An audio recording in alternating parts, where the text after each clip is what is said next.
Hey, a house. I think it's reversed today because I'm filming for myself. No volunteers apart from a few veggie volunteers in the garden. I'll show you what I'm up to today. Difficult to do. Oh, let's have a drink. Oh, hang on. This is my pee. So, trying to save all my pee to put on the compost heaps. I'm going to look at composting today. Another thing that can go on is my tea bags as well. They go good with the worms. So let's go over to the compost heaps, the garden itself. This was grass, and underneath is cow manure, really well rotted. And this is some rice bran that the polishings from a rice, from cleaning rice.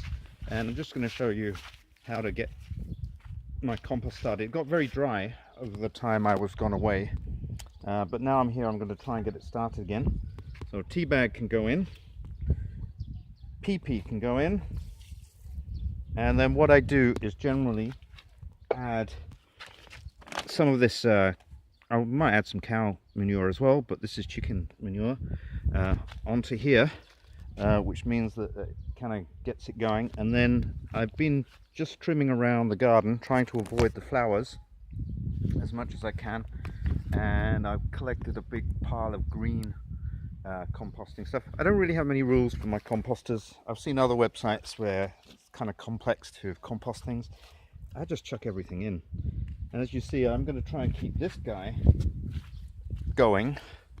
I'm actually going to plant in the top of this actually, because this guy seems to be like so healthy.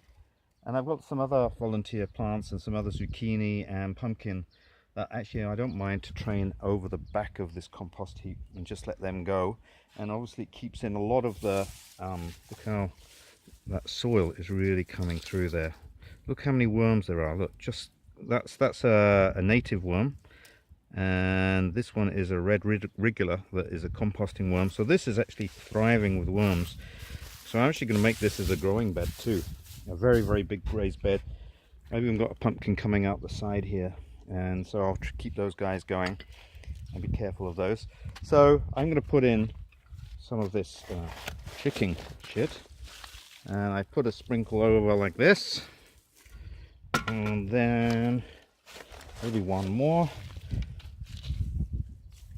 and then I put a layer of the grass over the top, just chucking it on roughly, and then I'll put some more of the chicken shit as well. And with a combination of my urine, pee-pee, and all this, it should actually get this going again. The other last thing to add is coming over to my lovely stream that provides my free water for the garden. I always make sure to get that compost nice and wet, because if it gets too dry, it just doesn't work as efficiently as composting as possible. So that's composters. Just another little view.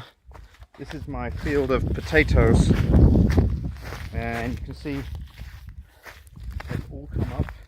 Hopefully I don't have to do so much watering because there's no weeds coming through, and I'll get some of our new volunteers to water those. That's about it for today. Beautiful here. I've seen some scout bees around, so I've made some little bee baths and water stops to encourage the bees. Encourage you, if you're welcome to stay. Very cheap to rent here. If you want to just rent and not work, I can only tell you it's beautiful and silent, and all you can hear are birds and the clack clack of the bamboo forest. The house!